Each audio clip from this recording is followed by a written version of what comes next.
Hello and welcome by this very important news about the shooting accident near Capelle and IJsel last Sunday. It remains major news in the Netherlands. Last Sunday we told you about the fatal shooting of 15-year-old Jerryson from Gouda by police in Capelle and IJsel. Now authorities have confirmed that the teenager was carrying a functioning firearm at the time of the incident. They also provided more details regarding the events leading up to the shooting. According to the Public Prosecution Service, Jerryson, together with at least 2 other teenagers, was involved in a violent robbery earlier that day. The victim, a boy of the same age riding a fat bike, was threatened with a firearm, kicked and beaten before the suspects fled. Later that day, police spotted 2 suspects near the McDonald on Hoofdweg who matched the description of those involved in the robbery.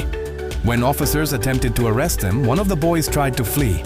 Despite repeated warnings, the officers eventually fired shots, hitting the fleeing suspect Jerryson. Despite the officers' resuscitation attempts and subsequent medical assistance, Jerryson died at the scene from his injuries.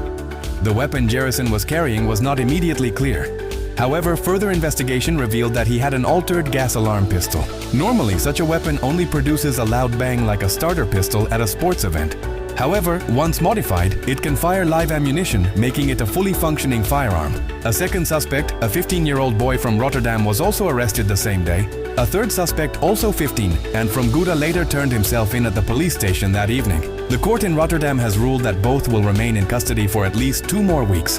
Police believe additional suspects may have been involved, and further arrests are not excluded. The incident involving Jerryson has sparked widespread concern in the Netherlands. A boy of just 15 years old being engaged in a violent robbery, carrying a firearm and ultimately shot dead by police raises troubling questions. It highlights the growing issue of weapon possession among young people, the dangers of modified pistols, and the risks faced by law enforcement officers during such confrontations. In recent years, the Netherlands has seen a rise in violent crime, including a surge in the number of robberies and shootings. The use of firearms by young offenders has become increasingly common, posing a serious threat to public safety. The incident involving Jerryson is one of several cases in which teenagers have been killed by police in the Netherlands in recent years.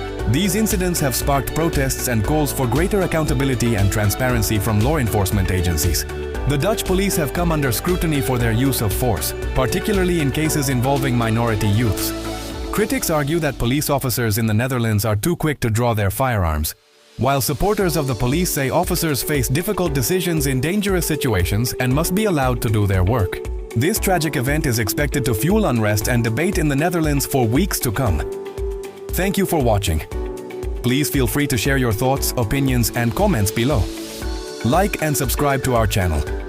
We look forward to seeing you again soon.